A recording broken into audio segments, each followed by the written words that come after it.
이사야서 61장 4절에서 9절 말씀 제가 먼저 읽고 여러분들 교독하겠습니다. 그들은 오래전에 황폐해진 곳을 쌓으며 오랫동안 무너져 있던 곳도 세울 것이다.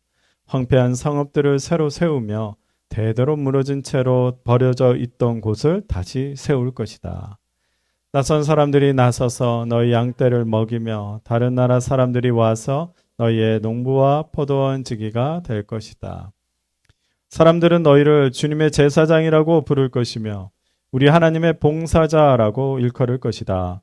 열방의 재물이 너희 것이 되어 너희가 마음껏 쓸 것이고 그들의 부귀영화가 바로 너의 것임을 너희가 자랑할 것이다.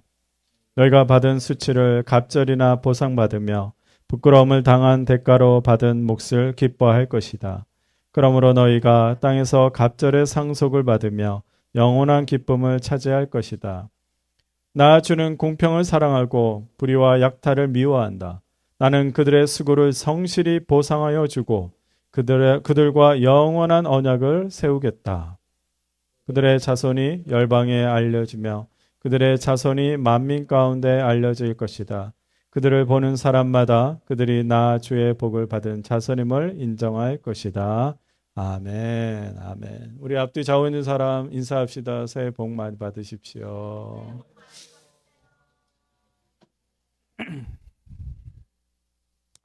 오늘 2025년 마지막 날 그리고 새해를 이 예배로 마무리하고 시작할 수 있게 되어서 얼마나 감사한지 모릅니다. 2026년 우리 사랑하는 에버린 공동체 모두 영육의 건강함으로 주님의 귀한 축복에 그리고 은혜와 사랑이 임하기를 다시 한번 축복해 드립니다. 도시에 사는 사람들은 즐겁게 바다나 산으로 가죠. 자연을 찾아가는 이유는 보이는 것마다 그 산을 보면 얼마나 예쁘고 어떻게 이건 만들어낼 수가 없다. 그러면서 감탄을 하면서 또 바다를 보면서도 막 확 트인 것 같다. 도시 사람들은 그렇게 자연을 찾아갑니다. 그런데 바닷가에 사는 사람은 바다를 보지를 못합니다. 산에 사는 사람은 산을 찾지 않죠. 바닷가에 사는 사람은 바다가 보이지 않아요. 산에 사는 사람은 산에 보이지 않고 바다가 없어져서 안 보일까요? 산이 없어서 안 보일까요? 너무 익숙해져가지고 너무 익숙하니까 전혀 새롭지가 않은 겁니다. 매일 보는 것들이라 전혀 아름답게 보이지가 않죠. 도시에 사는 사람은 정말 시간 들여서 막 바다나 이 산으로 찾는데 왜냐하면 모든 것이 한 폭에 막 그림같이 보이니까 감탄이 절로 나오는 거예요. 감탄하는 거예요.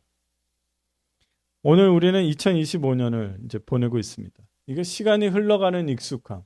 시간이 그냥 뭐 이렇게 흘러가니까 이런 감사와 감동을 잃지는 않습니까?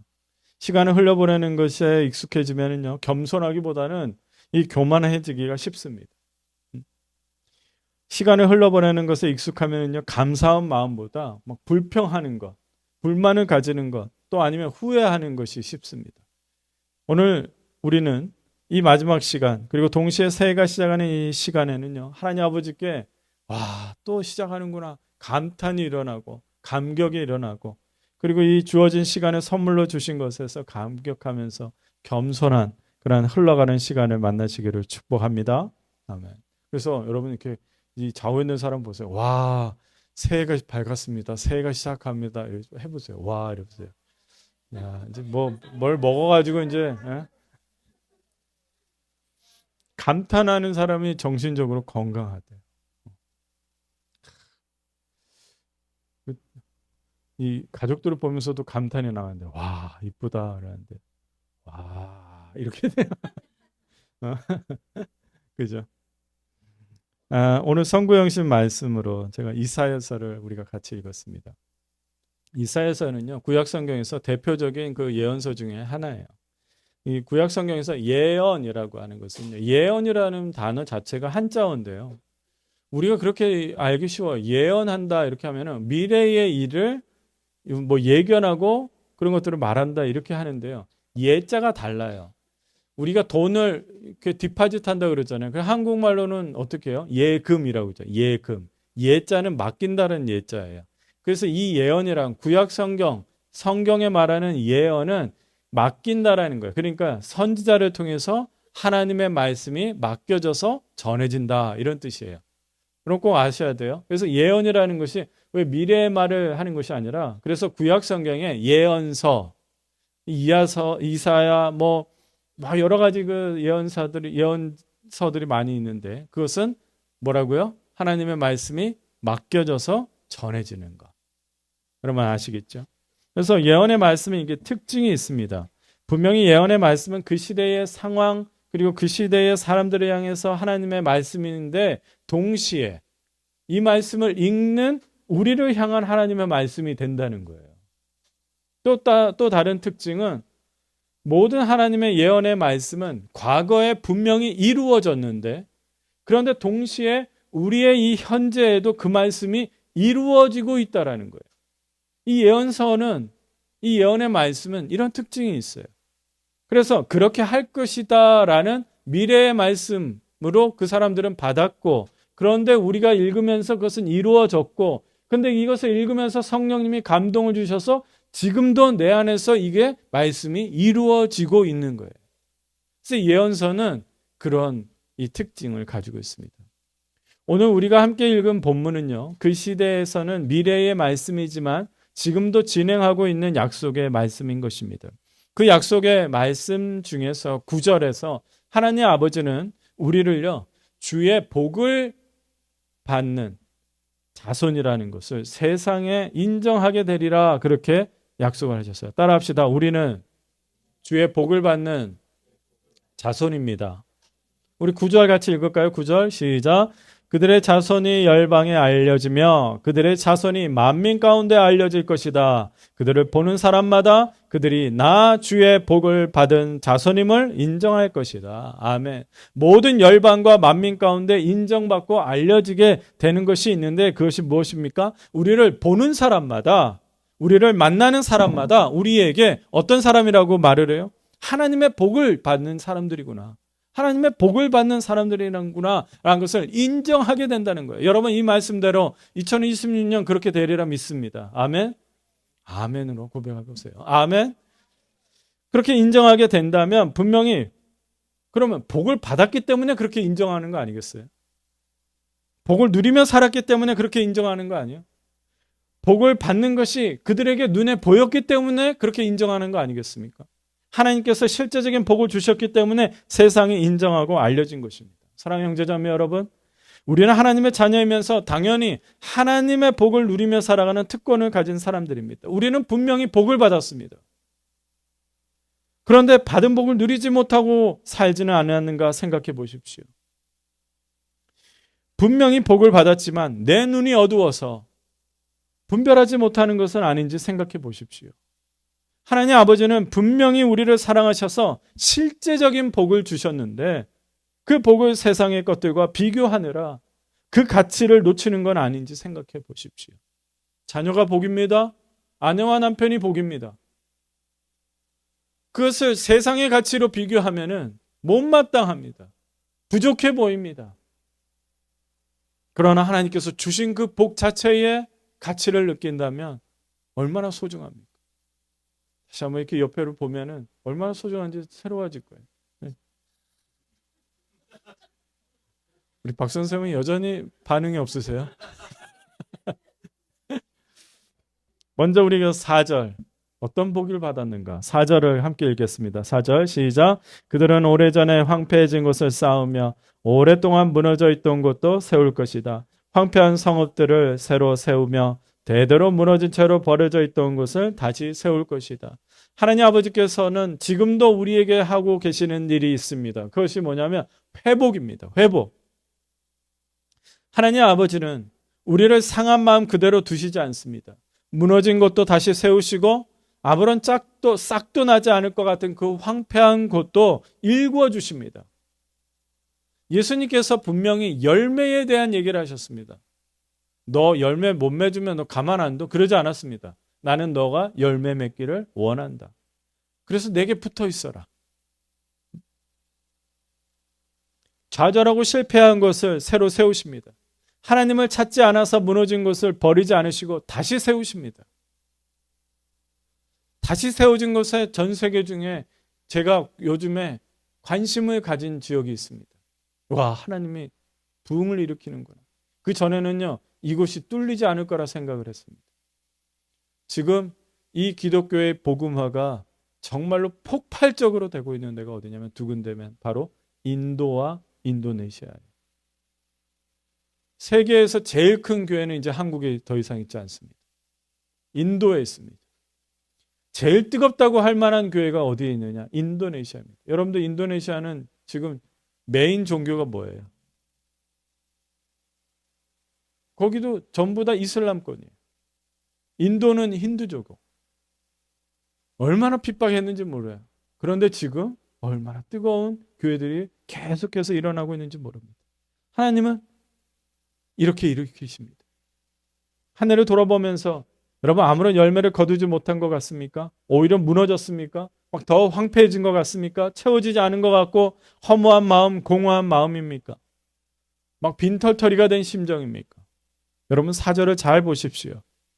얼마 동안 무너지고 황폐해진 곳이라 그래요? 얼마 동안? 오랫동안 대대로 오래전에 이미 오래전에 다 망가져버리고 무너져버렸대요. 오랫동안 고통을 받고 있더라는 거예요. 대대로 내 아버지 때부터 내 할아버지 때부터 뭐가 안 되는 것 같은 그러한 대대로 황폐해진 그러한 역사를 가진 것 같이 보인다고 하지만 도저히 일으킬 수 없고 새롭게 할 수 없는 그런 시간인데 너무나 오랫동안 무너져 있기 때문에 사람들은 인내하지 못하고 아마 포기했을 겁니다. 그러니까 이 한마디로 포기한 그 땅에, 포기한 그 심령에, 사람들이 포기했던 그 잃어버린 영혼에게 어떤 소망이나 비전을 가질 수 없었던 그곳에서 그런 곳을 하나님 아버지는 새롭게 하시고 다시 쌓아주시고 다시 세워주신다고 말씀하십니다. 사랑하는 형제자매 여러분, 4절의 말씀을 약속의 말씀으로 믿으십시오. 회복시키시는 복을 누리게 되실 것입니다. 무너진 나를 다시 세우시는 하나님 아버지의 은혜를 실제적으로 경험하게 되실 겁니다. 하나님은 여러분들을 다시 세우기를 원하십니다.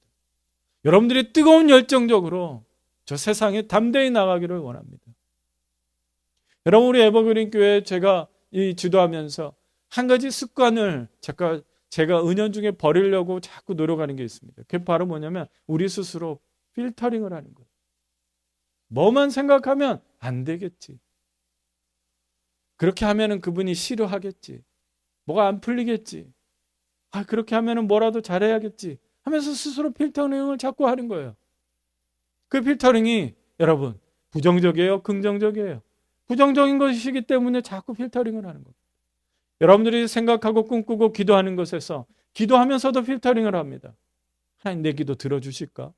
내가 지금 이 모습이 이 모양인데 내 기도 이럴까? 받으실까? 내 기도가 맞는 기도일까? 아니죠. 주님 필터링 하는 거 원하지 않고 주님께서는 있는 그대로를 받으시기를 원합니다. 그리고 그분이 알아서 해주시는 거예요. 지금 이 다시 세우시는 주체가 누굽니까? 하나님 아버지입니다. 그런데 그렇게 실제적으로 어떻게 다시 세우시느냐?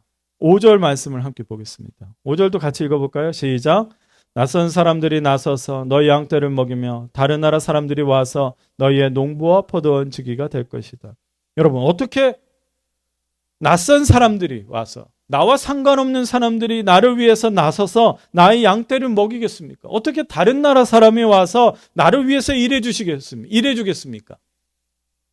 하나님 아버지는 무너지고 황폐해져서 다시 세워야 하는 우리를 우리 자신에게 짐을 지우지 않으신다는 거예요. 할렐루야. 이해가 되세요? 회복을 시킬 때에, 일으켜 주실 때에 우리에게 짐을 지우고 우리를 수고스럽게 하는 것이 아니라 하나님께서 직접 은혜를 베풀어 주신다는 거예요. 하나님께서 직접 어떤 방식으로 그 무너지고 다시 세울 수 없는 우리의 상황과 상태의 처지를 잘 알고 계세요. 누구보다 잘 알고 계세요. 우리 아픔과 상처와 두려움과 걱정을 잘 알고 계십니다. 우리의 육체적인 한계, 내가 얼마나 연약한 사람인지도 잘 알고 계십니다. 나보다 나를 더 잘 아시는 하나님께서 우리를 회복시키기 위해서 은혜를 베풀어 주십니다. 그건 뭐냐? 우리의 계산이나 예측에서 벗어난 사람들을 만나게 해주시는 거예요. 낯선 사람들, 다른 나라 사람들이 나의 짐을 짊어지고 나의 수고를 함께 해주도록 하나님이 인도하신다는 거예요. 우리 그런 말 하잖아요. 하나님이 사람을 붙여주셨나 봐. 오늘 이 말씀이 여러분들 성경 말씀의 증거가 되시기를 바랍니다. 우리는 이 상황과 상태와 처지를 해결하기 위해서 우리 나름대로 방법과 계산과 고민을 하다가 지치고 그러다가 낙심을 합니다. 왜? 필터링을 하니까. 이건 안 되고 이래서 이건 안 되고 이렇게 하면 안 되고 답이 없네. 그래도 잠이 안 와요. 이럴 때 우리를 회복시키기 원하시는 하나님 아버지에게 구하십시오. 오직 하나님 아버지만이 하실 수 있는 전혀 예측 불가능한 일이 우리를 회복시킬 줄로 믿습니다. 제가 누차 말하잖아요. 우리 에버그린 공동체. 누가 계획하고 제가 계획하고 내가 뜻한 대로 만난 분들이 아무도 없어요. 하나님 아버지께서는 이렇게 우리에게 회복하는 복을 주십니다. 사실 이 말씀을 듣는 이스라엘 백성들에게는 70년의 그 포로 생활에서 돌아와 약속된 회복이에요. 70년 동안. 얼마나 절망적이었을까요? 기대하지 않는 백성들에게 하나님 아버지는 이사야 선지자에게 회복의 말씀을 전해주셨습니다. 그럼 어떤 사람에게 회복의 복이 임할까요? 그렇죠. 절망적이라 할지라도 소망을 기대하지 않더라도 건강과 사업을 잃었더라도 하나님 아버지의 그 말씀을 굳게 믿고 붙드는 사람에게 회복의 복이 임하는 겁니다. 다 주는 게 아니에요. 이 말씀을 받고 붙잡고 있는 자들에게 하나님이 사람을 붙여주시겠구나. 예측 불가능한 일이 나에게 일어나겠구나. 하나님은 나를 열매 맺기를 원하고 회복하기를 원하시는구나. 여러분 이 말씀을 붙드는 자들에게 회복의 복이 임할 줄로 믿습니다. 그리고 새로운 삶이 이루어지는 거죠. 지금도 우리가 회복되어져서 새롭게 되는 복을 누리고 있는데 6절 말씀입니다. 6절도 같이 읽을까요? 시작.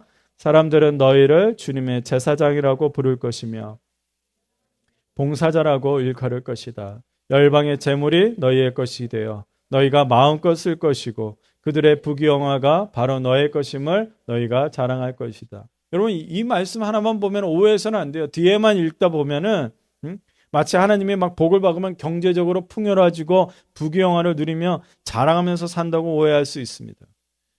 물론 요 뒷부분만 보면은 이 뒷부분 메모해가지고 이렇게 들고 다녀도 막 재물이 막 들어오는 그런 말씀인 것 같잖아요.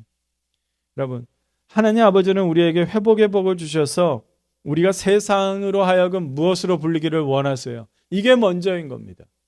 우리를 주님을 예배하는 사람들, 주님의 제사장이라고 불리기를 원합니다. 하나님의 봉사자로 불리기를 원합니다. 여기서 봉사자라는 말은 원어로 하나님의 종, 미니스터예요. 하나님의 그 선택받아서 하나님의 일에 항상 열정적이고 능동적인 사람, 항상 부르심에 그 대기하고 있는 사람, 그런 사람을 말합니다. 이런 사람을 어떻게 부를까? 한번 생각해 봤는데 하늘을 품은 사람이에요. 이 사람들이 하늘을 품은 사람인 거예요. 하나님은 회복시키셔서 이 세상을 품는 것이 아니라 하늘을 품는 사람, 하늘을 꿈꾸는 사람, 하늘을 가진 사람, 이런 사람이 모든 것을 가진 사람 아니에요.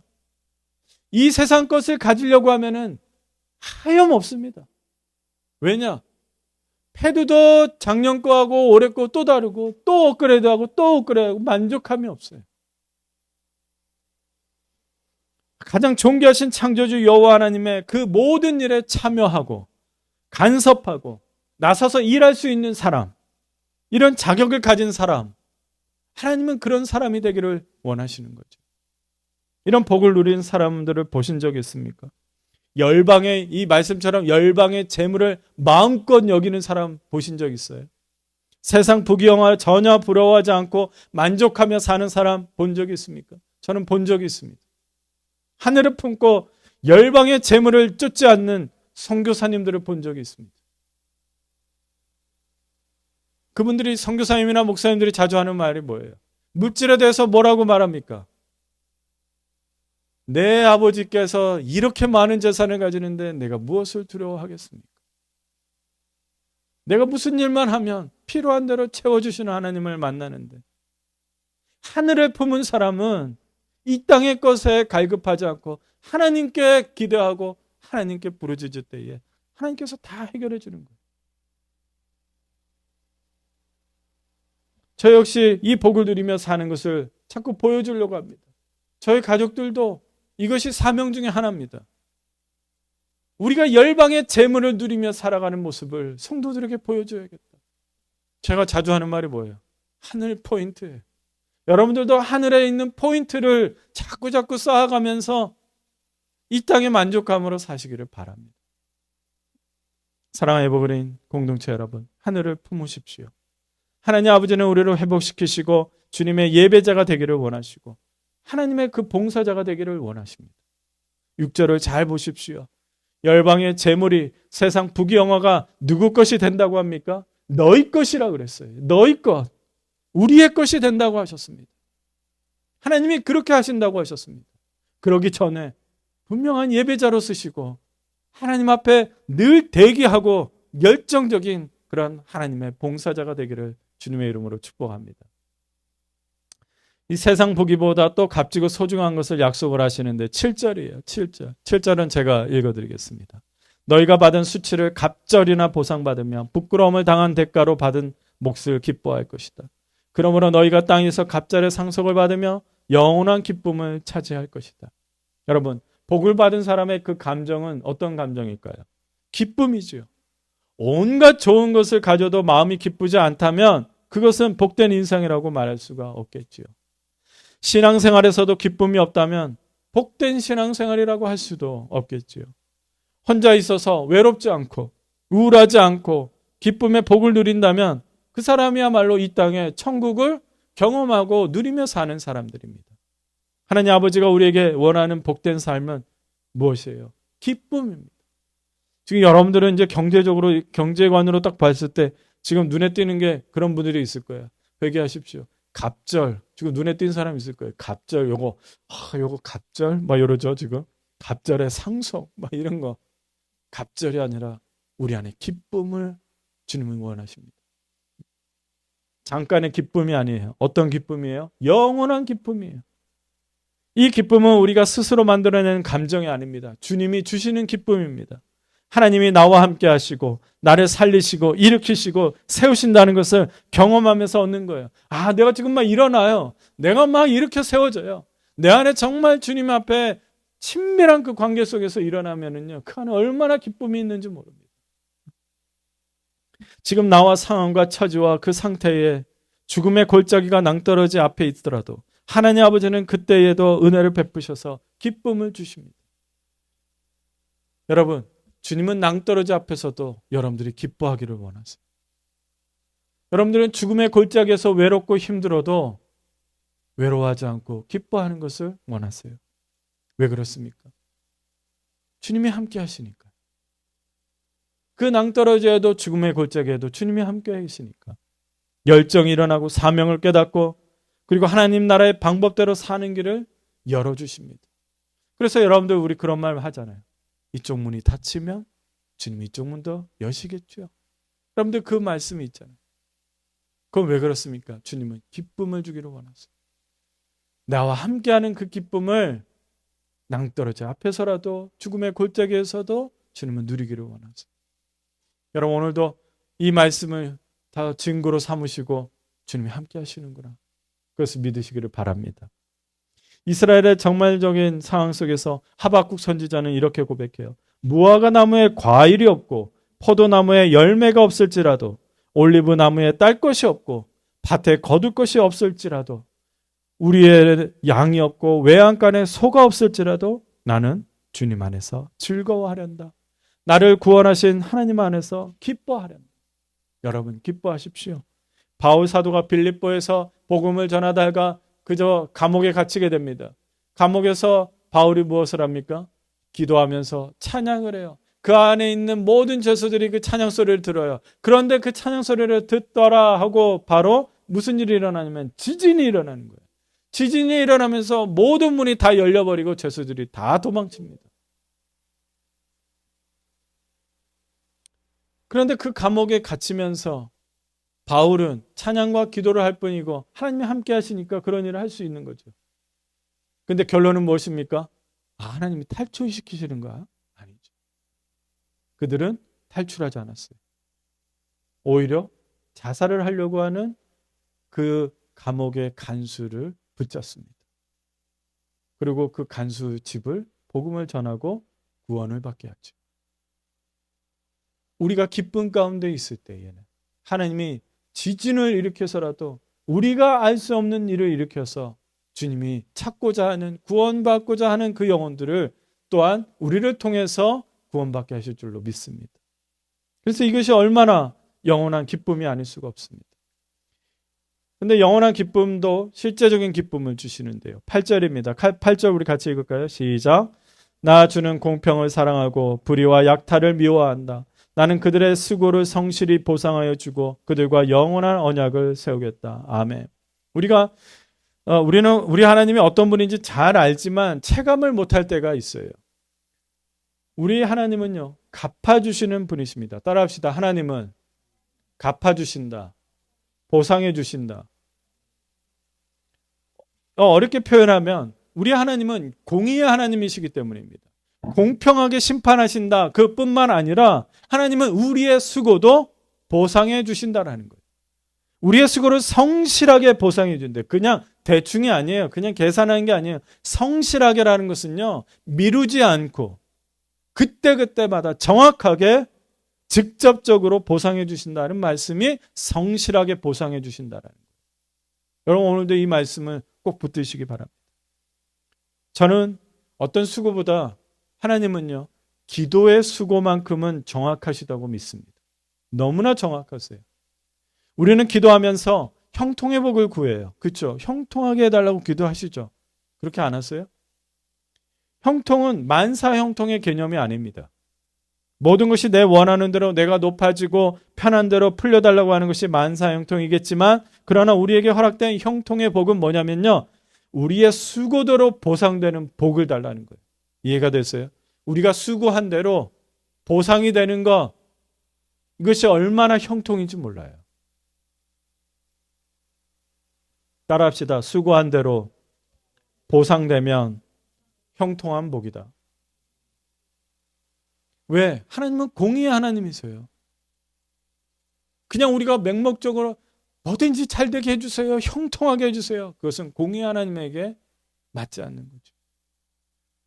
저는 우리 에버그린 성도들이 무엇보다 기도의 수고를 하기를 원합니다. 그걸 추천해드려요. 또 무엇보다 중보 기도의 수고를 하십시오. 그래도 일주일에 한 번은 제가 한 5분 정도의 중보 기도의 수고를 제가 예배 때마다 하게 하잖아요. 예배 전에 중보 기도하고 예배 중에도 중보 기도를 하잖아요. 그 수고의 그 보상은 여러분들 꼭 받으실 거라 저는 믿습니다. 자녀들을 위해서 중보하고 잃어버린 영혼들을 위해서 중보하고 나의 미래와 이런 것들을 위해서도 여러분 계속 중보하십시오. 복음이 전해지지 않는 영혼을 포기하지 않고 기도로 수고하십시오. 에버그린 교회를 위해서 또 기도하는 수고를 여러분 부탁드립니다. 자녀를 위해서, 가족을 위해서 기도하는 수고를 하십시오. 이제 말씀을 마치겠습니다. 우리가 하나님의 복을 받은 사람이라고 세상이 인정하도록 해주신다 말씀하셨어요. 세상이 인정한대요. 그 전에 우리를 예배자로 하나님 사람으로 회복시키시고 일으켜 주시리라고 믿습니다. 기쁨의 복을 누리고 우리의 수고를 잊지 않으십니다.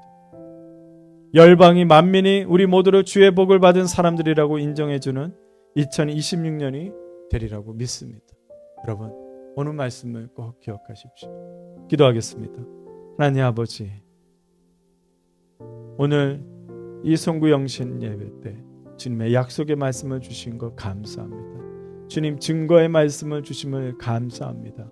내가 올 한 해에도 주님, 내가 무엇으로 나가야 하고 무엇을 해야 하고 무엇에 수고해야 하는지를 알게 하심을 감사합니다. 주님, 이 말씀이 우리 성도들 각 심령마다 새겨지는 역사가 있게 하여 주시옵소서. 예수님의 이름으로 기도드립니다. 아멘.